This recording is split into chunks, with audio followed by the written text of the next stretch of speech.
Hola, nuestro tema de hoy son los números racionales.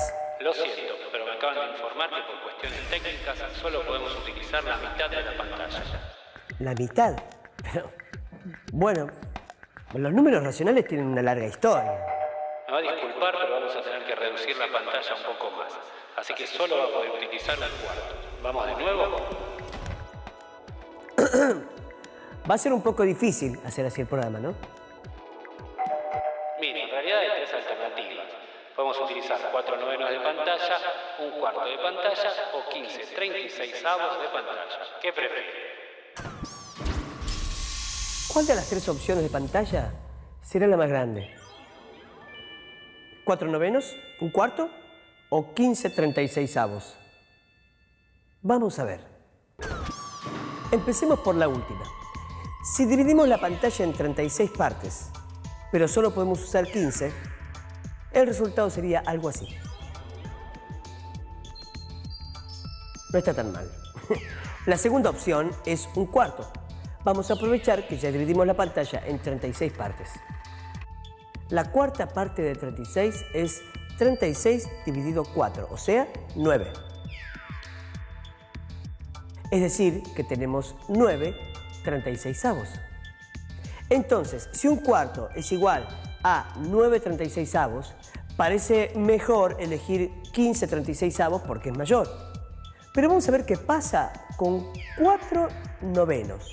Si dividimos la pantalla en 9 partes iguales, en vez de hacerlo en 36, y tomamos solo 4 de esas partes, resulta que equivale a tomar 16 partes del total de 36 que teníamos antes.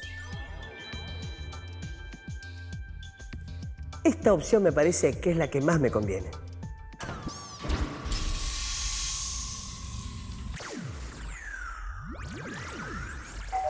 Disculpe, ya se solucionó el problemita técnico. Puede volver a utilizar la pantalla completa.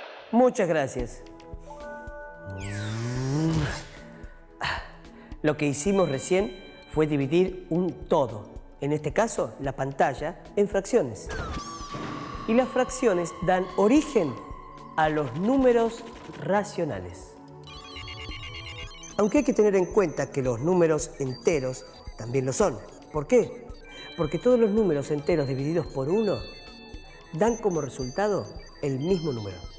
Por ejemplo, 4/1 es igual a 4.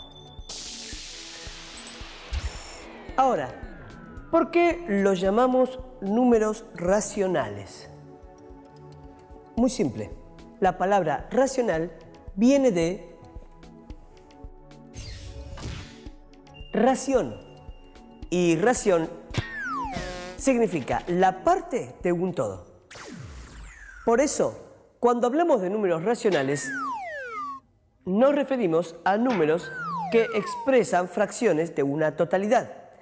Este conjunto de números incluye a los números enteros y a la vez es un subconjunto de los números reales.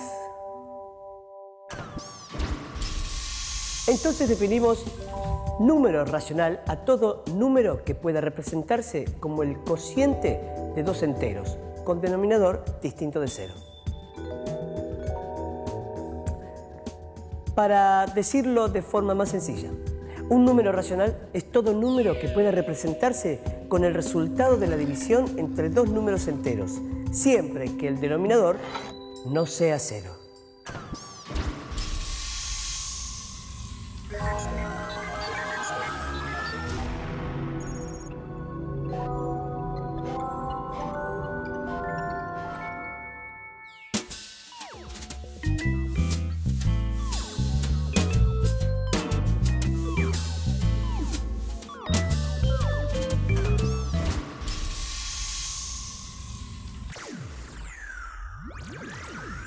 La forma en que expresamos por escrito las fracciones con el numerador arriba y el denominador abajo se la debemos a los hindúes, mientras que la raya horizontal ubicada entre ambos fue un aporte de los árabes.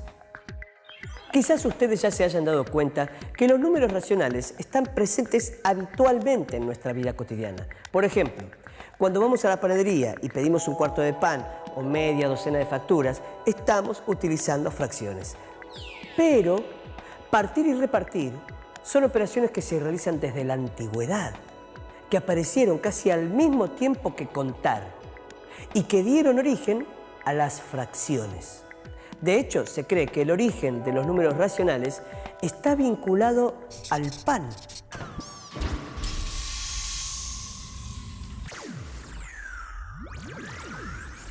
Dicen que hace muchos años, en el antiguo Egipto, necesitaban repartir el pan entre la gente, pero se encontraron con un problema. Había más personas que panes. Fue entonces que tuvieron que recurrir a las fracciones, pero estas fracciones eran de la forma 1 sobre n, siendo n un número natural. De esa manera representaban los divisores de la unidad. El resto de las fracciones se expresaban como combinaciones de estas fracciones de numerador 1 y se consideraban como una fracción con un simbolismo especial. Ustedes se preguntarán cómo se sabe todo esto. Gracias a un papiro egipcio escrito por un sacerdote llamado James, allá por el 1900 a.C., es decir, hace casi 4000 años. En este antiguo papiro se aprecian las serias dificultades que tuvieron los egipcios para dar significado a las fracciones con numerador distinto de 1. Los griegos, por su parte, si bien lograron encontrar significado a las fracciones con numerador 1 como un tercio, un quinto o un sexto, no pudieron resolver situaciones con fracciones como 3/5 o 2/3. Por esta limitación representaban una fracción como 4/15 en forma de suma de dos fracciones simples, un quinto más un quinceavo. El procedimiento hacía que cualquier operación sencilla se complicara. Por suerte, para nosotros, las cosas son ahora mucho más sencillas y los números racionales están no solo en nuestra vida cotidiana, sino también en la industria, en el campo y en diversas disciplinas científicas. Veamos, por ejemplo, cómo divide su campo un agricultor en función de lo que quiere cosechar. Tenemos un campo en la provincia de Buenos Aires, a 300 kilómetros de la ciudad de Buenos Aires, hacia el oeste, ¿no? Y es de varios hermanos. Yo hago la parte de la administración, aunque no soy ingeniero agrónomo, ni me dedico exclusivamente a esto, pero bueno, hago toda la parte administrativa y de dirección del campo. Lo que hacemos es un tipo de explotación mixta, que quiere decir que es parte de siembra y parte de animales, engorde y cría. El campo tiene 900 hectáreas y podemos dividirlo más o menos en 230 hectáreas, o sea, en lo que es pasturas naturales, hay bajos, es un campo así que tiene un cierto suelos muy buenos y suelos que van de medios a malos.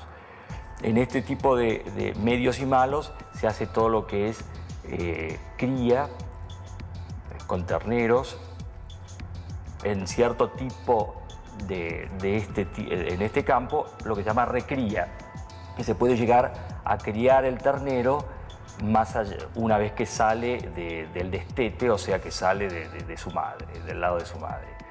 El resto es más o menos, que son 650 hectáreas, se dividen a su vez en engorde de animales, que son unas más o menos 275 hectáreas. Esto engorde quiere decir que, bueno, que también se siembra, pero se siembran pasturas. Estas pasturas también, con estas pasturas también se hace en este momento, octubre, noviembre, diciembre, como hay un exceso de pasto, se corta y se hacen rollos para tanto la vaca, que era la que hablábamos recién de los campos malos, como para el engorde de novillos en invierno, que el campo, el pasto disminuye totalmente. Este invierno fue evidentísimo porque fue uno de los inviernos más bravos que nos acordamos en los últimos años. De estas 650, 275 es este tipo de pasturas para hacienda de engorde, y las otras más o menos eran 230 hectáreas, son para siembra. Nosotros dividimos la siembra en lo que se llama la fina y la gruesa. Las finas son, se siembran más durante el invierno, que son tipo de trigos, centenos, cebadas, y las gruesas, que son ya sembrándose sobre esta época, que es maíz, girasol, soja, ¿no? Bueno, hasta ahí tenemos dividida prácticamente el campo en tres como unidades. Una que es de crías, una que es de siembra y otra que es de engorde. Eso también está determinando el tipo de calidad del campo, ¿no? Ponemos estos números en fracciones. De las 900 hectáreas, las pasturas naturales y campos para vaca, digamos, que es el 25% del campo, es un cuarto del campo.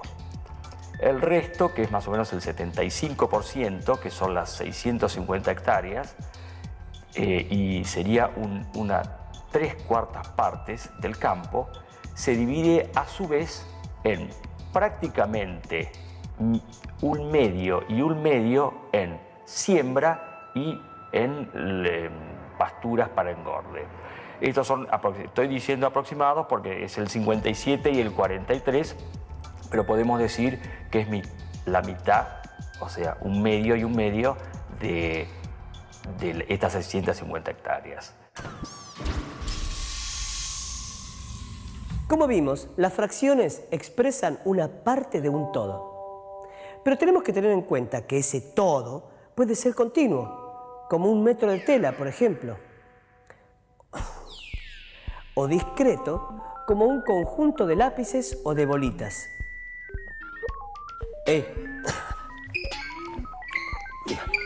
¡Fuera! A ese todo lo denominamos unidad. Por ejemplo, una horma de queso es una unidad. Si le quitamos una parte, esa parte es una fracción. Depende de en cuántas partes hayamos dividido el queso para saber qué fracción es. Si dividimos el queso en 4 partes y tomamos solo una, estamos tomando un cuarto. Si lo dividimos en 8 y tomamos una parte, estamos tomando un octavo.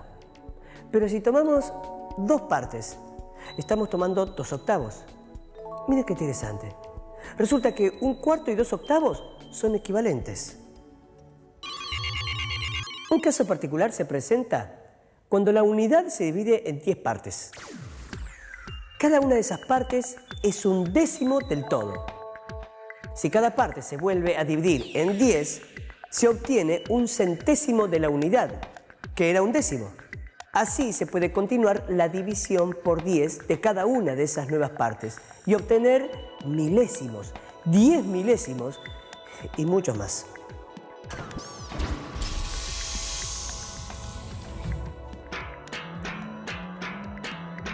Existe una nueva forma de representación de las fracciones que permite mayor generalidad. El modelo de las fracciones sobre una recta numérica. Veamos cómo. Tomamos una tira de papel y marcamos en el primer renglón de una hoja de papel rayado, a partir del margen, cuántas veces cabe y las numeramos. Se dobla la tira por la mitad y se repite el procedimiento sobre otra recta, marcando los sucesivos medios en la misma hoja rayada, pero dejando libre un renglón. Se hace lo mismo con los tercios, cuartos, quintos, sextos, octavos y décimos. La ventaja de este modelo es que amplía las posibilidades de representación de fracciones mayores que la unidad y de las que son equivalentes a 2, 3 y cualquier otro número entero de unidades. Observemos que, por ejemplo, 3 medios, 6 cuartos, 9 sextos o 12 octavos y 15 décimos han quedado alineados sobre la misma vertical. Se trata de una familia de fracciones equivalentes y a todas ellas les corresponde un mismo punto en la recta numérica. Toda la familia de fracciones equivalentes constituye un número racional y cualquiera de sus elementos puede representarlo. Como verán, algunas fracciones como 1/4, 2/8 y 3/12 quedaron alineadas sobre la misma vertical. Eso significa que son equivalentes. Si dividimos los numeradores de cada uno por sus respectivos denominadores, vamos a descubrir que todas dan el mismo resultado. 4 dividido 1 es igual a 4. 8 dividido 2 es igual a 4. Y 12 dividido 3 es igual a... sí, adivinaron. 4. Prueben con el resto y después me cuentan. Aparece en todos lados. Uno naturalmente cuando compara cantidades o cuando está buscando proporciones usa las fracciones. Para los griegos todo estaba basado en las fracciones. Todo era proporciones, relaciones entre números. Todas las construcciones de los griegos estaban basadas en las proporciones. Ni bien uno empieza a operar con los números, tiene necesidad de dividirlos y al dividirlos surgen las fracciones, es como muy natural. Sirven para todo.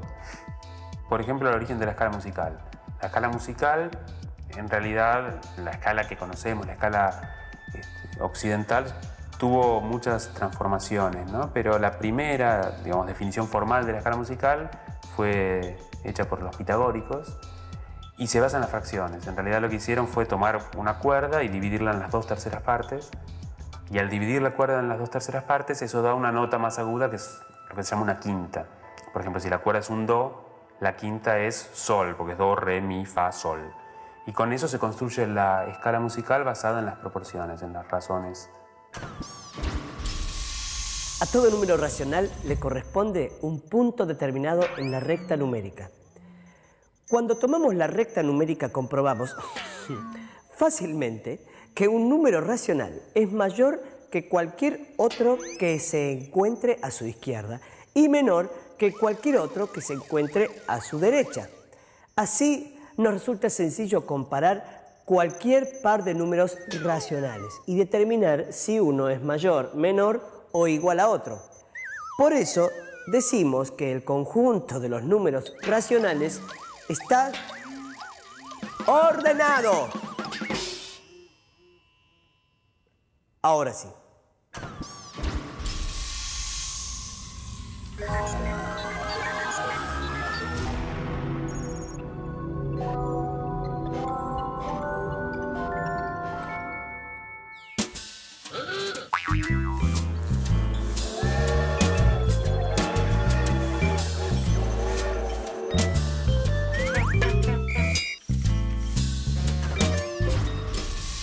La mayoría de los juegos tienen como ganador a quien llega primero o quien hace más puntos o goles. Sin embargo, unos amigos inventaron un juego en el que gana quien queda en el medio. Les voy a explicar cómo se juega. El juego se lleva a cabo con 3 participantes. Se marcan 3 líneas en el piso. La primera línea se ubica en cualquier lado y las otras 2 se ubican, una a 3 metros de la primera y la otra a 4 metros. Las 3 líneas marcadas son paralelas y el objetivo del juego es tirar un disco de madera desde atrás de la primera línea para que caiga entre la segunda y la tercera. Los participantes rotan el orden de tiro y cada uno suma un 12avo de punto si es el que deja su disco a una distancia intermedia respecto de los otros 2. Gana el primero que llega a sumar un punto. Cuando se inventa un juego es necesario preguntarse si es posible ganarlo, porque hay juegos que a veces no tienen ganadores. El tatetí, por ejemplo. No es posible ganar a menos que uno de los jugadores cometa un error. Pero volvamos a nuestro nuevo juego. ¿Habrá un ganador? Para saber si se puede ganar, pensemos que la distancia entre las líneas donde debe caer el disco es de 1 metro. Todos los tiros que caen antes de la primera línea o después de la segunda son descartados. Si tomamos como cero de nuestras mediciones la línea más cercana al punto de tiro, tendremos que cualquier disco va a caer a una distancia entre 0 y 1 metro. Si luego de tirar los 3 tiros, 2 jugadores dejan sus discos exactamente a la misma distancia, no hay forma de que algún disco quede en el medio. Y podemos fijar como regla que los que tienen sus discos a la misma distancia pierden. Y gana el jugador restante. En cualquier otro caso, el último jugador puede ganar. Se puede ver que siempre que haya 2 discos que no estén empatados, se podrá ubicar otro disco que quede entre medio. Esto es algo que nos lo dice la matemática. La medida que tomemos de la distancia de cualquier disco será un número racional entre 0 y 1. Entre 2 números racionales cualesquiera, siempre hay otro número racional. Por ejemplo, observemos que entre 1/4, que es menor que 1/2, se encuentra 3/8, y que en efecto 1/4 es menor que 3/8, que es menor que 1/2. Pero hay infinitas que pueden intercalarse. El juego tiene solución, pues entre cualquier par de números racionales, por muy próximos que se encuentren, siempre hay otros números racionales. Esto se nombra diciendo que el conjunto de los números racionales es denso. Vimos que una de las formas de representar los números racionales es mediante la barra horizontal que divide el numerador del denominador. Ese esquema, que hace que nos resulte tan sencillo identificar a una fracción, se lo debemos a un tal Leonardo de Pisa, también llamado Fibonacci, quien en el siglo XIII introdujo en Europa la escritura arábiga para las fracciones. Pero existe otra forma de expresar los números racionales, mediante la representación decimal. Por ejemplo, tomemos la fracción 1/4. Si dividimos 1 por 4, obtenemos 0,25. Y 0,25 es la cuarta parte de 1. ¿Quieren saber cuál es la historia de los números decimales? No hay un hombre, una persona que dijo, bueno, José Fracción, que inventó... No, en realidad eso fue surgiendo. Los pueblos de la antigüedad ya tenían sistemas de numeración y ya naturalmente aparecían números fraccionarios. De hecho, esto ya existe desde, digamos, lo que llegó a nosotros, ¿no? Los primeros sistemas de escritura, por ejemplo, con los sumerios, ya tenían esta idea de fracciones. No era muy formal, no era como ahora que escribimos a los números. Para entender esta idea de que las fracciones, que son equivalentes a los desarrollos periódicos, todo eso, bueno, hizo falta que pasaran 20 siglos y recién en la Edad Media, bastante avanzada, o sea, recién en el siglo XIII entró el cero en Europa y recién como en el siglo XV o XVI prácticamente se empezó a hacer bien difundido el sistema decimal. Bueno, finalmente vimos cuál es la utilidad de los números racionales. Descubrimos que los usamos más de lo que pensábamos y aprendimos algo de su historia. Conocerlos nos sirve para interpretarlos en diferentes situaciones. Por ejemplo, para saber cuánto pan estamos comprando cuando pedimos medio kilo. Nos ocupamos también de revisar otros aspectos de enorme interés. Vimos cómo los números racionales y el desarrollo de la matemática avanzaron juntos a lo largo de la historia. Viajamos desde el antiguo Egipto, pasando por la India y los sabios árabes, hasta llegar a la cultura occidental. En todas esas sociedades vimos que existía una preocupación de los matemáticos por encontrar formas sencillas de expresar las fracciones. Muy bien, hasta nuestro próximo encuentro.